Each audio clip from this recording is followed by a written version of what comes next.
The woman my husband cheated with tried to expose the affair. So I told her, she only gets the leftovers. I've been married to my husband for 15 years. In the world of modern relationships, 15 years is an eternity. It is 5,475 days of waking up next to the same person, breathing the same air, and building a life so structurally sound that you eventually stop checking for cracks in the foundation. We live in a home that feels more like a sanctuary.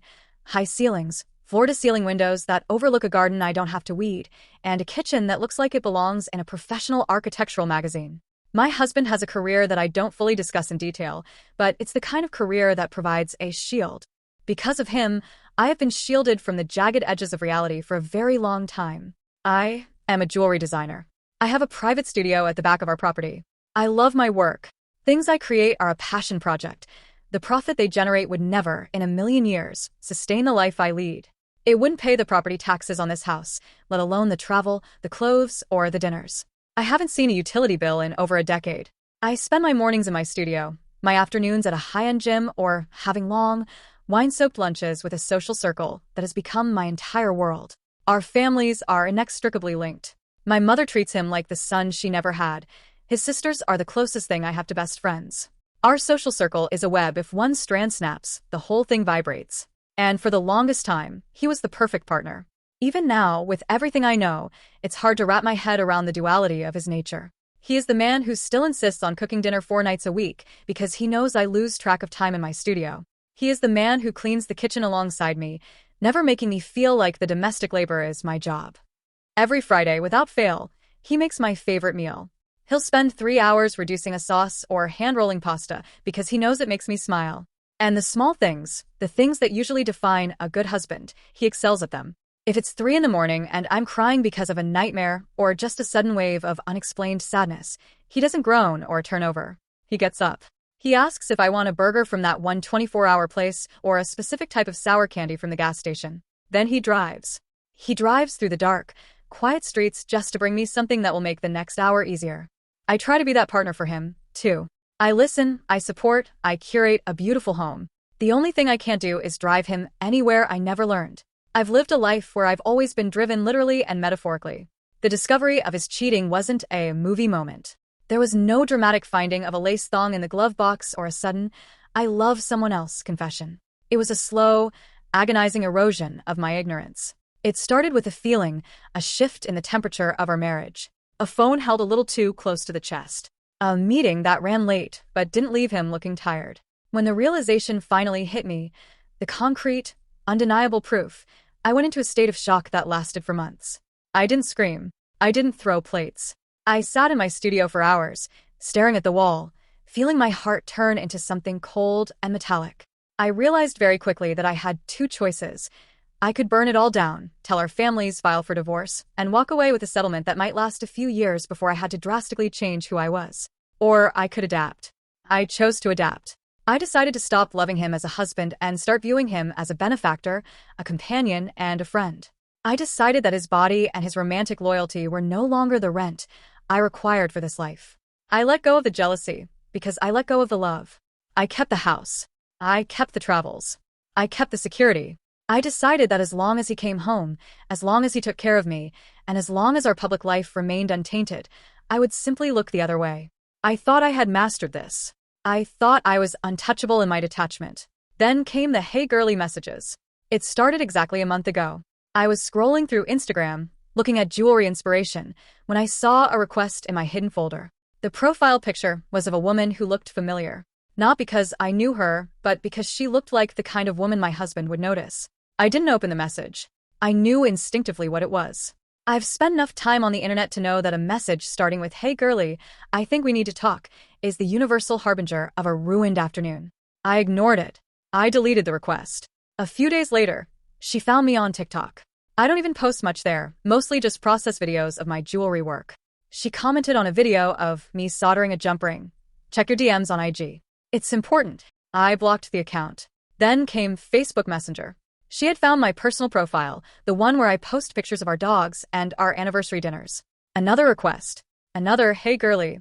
I felt like I was being stalked by a ghost. It was unnerving, but I stayed firm in my silence. I didn't want to engage. I didn't want her reality to bleed into mine. If I didn't acknowledge her, She didn't exist. That was the rule. But she was persistent. God, she was persistent. I don't know how she got my phone number. Maybe she saw it on a business card at a local boutique that stocks my work. Maybe she took it from his phone while he was in the shower. The thought of her hovering over his sleeping body, scrolling through his contacts to find wife, made my skin crawl. I was in my studio, the sun hitting the workbench at that perfect afternoon angle when my phone rang. I saw an unknown number. Usually, I don't answer, but I was expecting a call from a gemstone supplier in Thailand about some sapphires. I picked up. Hello, I said, my professional voice on. There was a silence on the other end, just the sound of breathing. And then a voice, calm, steady, almost clinical. You need to go back and read what I sent you on Instagram, she said. I'm not going away. I froze. The soldering iron in my hand felt suddenly very heavy. My heart wasn't racing. It was thudding, a slow, heavy sound in my ears. I didn't say a word. I didn't ask who she was.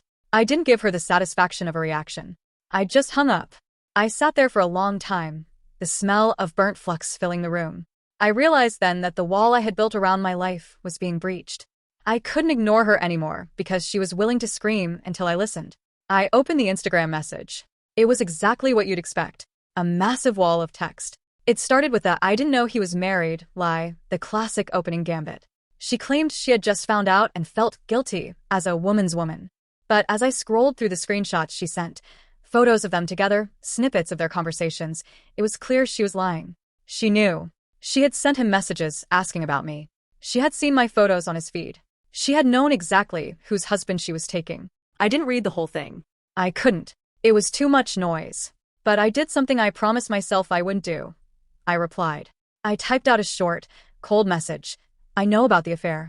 I've known for a long time. You can stop the innocent act. I know you knew he was married, and I know you knew it was to me. You aren't breaking any news here. The response was instantaneous. It was like she had been sitting there, phone in hand, waiting for the line to bite. Her tone shifted in a heartbeat. The girly act was gone, replaced by a sharp, defensive vitriol. Oh, so you're one of those wives, she wrote. The ones who stay for the money even when their husband doesn't want them. If you were actually fulfilling his needs, he wouldn't be with me. He tells me things he'd never tell you. We have a connection you couldn't possibly understand. He's neglected at home. He's starving for real affection. She went on and on. She talked about their spiritual bond. She talked about how I was just a habit he didn't know how to break. She tried to make me feel small, like I was a piece of furniture he had forgotten to move out of the house. I felt a strange, icy calm settle over me. It was the calm of a person who has already accepted the worst-case scenario. She thought she was attacking my heart, but my heart wasn't in the game anymore. She was attacking a fortress I had already vacated. I began to type. Listen to me, I wrote. You seem to think you're winning something. You think you've taken something from me. But you haven't. You can have his body. You can have the late-night texts and the secret meetings and the spiritual bond. You can even have his heart if you're so sure you have it. To me, those are just the leftovers. They are the parts of him I no longer have any use for. I took a breath and continued. I have everything else. I have the 15 years of history. I have the home you'll never step foot in. I have the family that loves me and will never know your name. I have the financial security and the legal right to half of everything he has ever built. I have the life you're trying to catch glimpses of from the outside. So, congratulations. You have the leftovers. You have the parts of him that I've neglected because I simply don't care enough to hold on to them anymore. You're welcome to them. The fallout was immediate. She went absolutely berserk. My phone began to vibrate nonstop with notifications. The messages were no longer calm. They were filled with insults, vicious, ugly words about my age, my pathetic dependency, my lack of self-respect. She called me a parasite. She called me a coward. I didn't reply again. I didn't even read most of it. I just blocked her. I blocked her on Instagram, TikTok, Facebook, and finally, I blocked her phone number. Then, I sat down on the floor of my studio and I cried. I didn't cry for my husband. I didn't cry for the loss of our love. I cried for the sheer exhaustion of it all. I cried because I hate that I have to be this person. I hate that I've turned my marriage into a business transaction. I hate that I've become so cold that I can refer to another human being, the man I've spent half my life with, as leftovers. But the truth is, I'm not leaving. People on Reddit always say, divorce him, know your worth, run. But it's not that simple when your entire world is built on a specific foundation. I love my life. I love my studio. I love that I don't have to worry about how I'll pay for my mother's healthcare or where I'll live next month. If the price of that is letting some woman have the leftovers of a man who no longer knows how to be faithful, then that is a price I have decided to pay. What does she want? Why do they always reach out? Is it to feel superior? To force a confrontation that makes them feel like the lead character in a drama? She wanted me to be the devastated wife. She wanted me to scream and beg. Instead, I told her she was a scavenger. I'm sitting here now, waiting for him to come home. Friday is coming up. He'll probably make that pasta sauce I like. He'll ask me how my day was, and I'll tell him about a new design I'm working on. We will perform the play we've been rehearsing for years. And somewhere out there, there's a woman who thinks she is one, while she waits for a man who will never truly be hers, clutching the leftovers I threw away. Update. A few days ago, I wrote here about the woman who contacted me about my husband. A lot of people were curious about what happened afterward, but I want to make one thing clear before anything else. My story with her is finished. There will be no more conversations, no more replies, and no more curiosity about her life. She crossed into mine long enough to deliver what she wanted to say, and I closed that door. Whatever she hoped to achieve by contacting me ended the moment I blocked her. Something did happen afterward, though, and it involved my husband. At some point, she told him that she had contacted me. I don't know exactly when she told him, but the change in his behavior started almost immediately afterward. Over the past week, he has been hovering around me in a way that felt unfamiliar. Not in a dramatic way, just a subtle presence. He lingered in the kitchen longer than usual when I was making coffee. He paused in the doorway of my studio a few times as if he wanted to speak, but couldn't quite start the conversation. It was obvious he was waiting for the right moment. The strange thing was that I already knew what the conversation would be about. I could see it building in the way he moved around the house. This morning he finally said something. Mornings are normally rushed in our house. He wakes up early, checks emails while drinking coffee, gets dressed, and leaves for work before most people have started their day. Serious conversations rarely happen during that window. It's usually too busy and too routine for anything emotional. That's why the timing felt strange when he walked into the kitchen while I was sitting at the table. He didn't sit down. He just stood there and told me that I needed to know something. According to him, the affair had already ended. He said it was over with her, and that it had been over since New Year's. He claimed he had ended it himself. The way he said it sounded rehearsed, but also nervous. He wouldn't meet my eyes while he spoke. I looked at him for a few seconds and then told him that was fine. The only thing I wanted was for the next woman to understand that contacting me was not acceptable. If there were going to be affairs in the future, they needed to stay away from me. He immediately responded that there wouldn't be a next time. He told me he loved me and that he was sorry. The apology seemed to sit in the air between us in a way that felt heavy and awkward. He stepped forward slightly as if he was about to hug me. I didn't move. Apparently the look on my face was enough to stop him because he froze before getting close. For some reason, that apology made me angrier than anything else since I found out about the affair. Not the messages from the other woman, not the screenshots, not the insults she threw at me after I told her she could keep the leftovers. The apology was the thing that triggered the strongest reaction. He stood there looking at me like he expected something from me. A response, maybe forgiveness, maybe comfort. Instead, I repeated what I had already said. If there was going to be another woman in the future, she was not allowed to contact me. That was the only boundary that mattered to me. It wasn't an argument or a discussion. It was simply a statement of fact. He lingered in the kitchen for a moment after that, clearly unsure of what to say next. Eventually, I asked him why he ended the relationship with her in the first place. His answer was simple and uncomfortable. He said he ended it because he realized I knew. That response led to the next obvious question. If he believed I knew, why didn't he say something earlier instead of waiting for her to contact me? His answer to that question was also straightforward. He called himself a coward and said he believed he was sparing me pain by pretending nothing had happened. According to him, once he realized I knew about the affair, he ended it immediately. The breakup with her apparently triggered her decision to reach out to me. I handed him my phone at that point and showed him the screenshots I had taken of her attempts to contact me over the past month. There were multiple messages across several platforms and the phone call as well. He scrolled through them quietly. His expression shifted slightly as he read through the insults she had sent after our conversation. Once he finished looking through the messages, I asked him something that had been sitting in the back of my mind. I asked him whether he loved her. His first answer was no. I told him not to lie, because I had seen the text between them. His response changed slightly after that. He admitted that in the beginning he might have confused excitement with feelings. According to him, the situation was new, and that feeling made everything seem more intense than it really was. Eventually, he realized that what he felt wasn't love. I listened to that explanation and then pointed out something obvious. Just like me, he didn't want to lose half of what we had built. He immediately denied that being the reason he stayed. According to him, he wanted to stay because he loved me. My response to that was simple. The financial stability and the life we built together were the only reasons I stayed. He looked surprised when I said that, but I didn't elaborate. There wasn't anything else to explain. Before leaving for work, he asked one more question. He wanted to know if I would ever forgive him. The answer came easily. I told him no. It wasn't said dramatically or emotionally.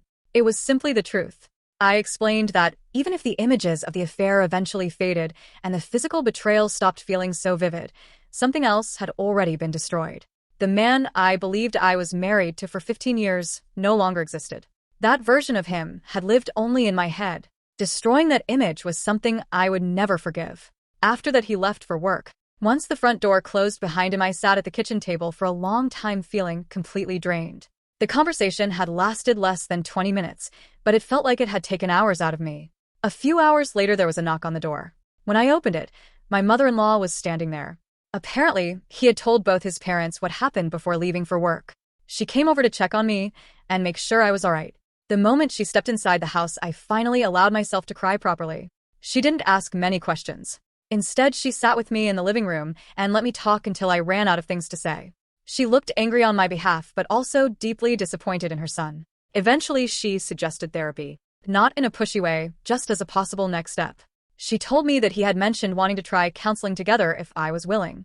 Surprisingly, I didn't hate the idea. Couples therapy doesn't necessarily mean reconciliation or rebuilding love. It can also mean learning how to live with the damage that already exists. At the very least, it might create a space where conversations happen without resentment, turning them into arguments.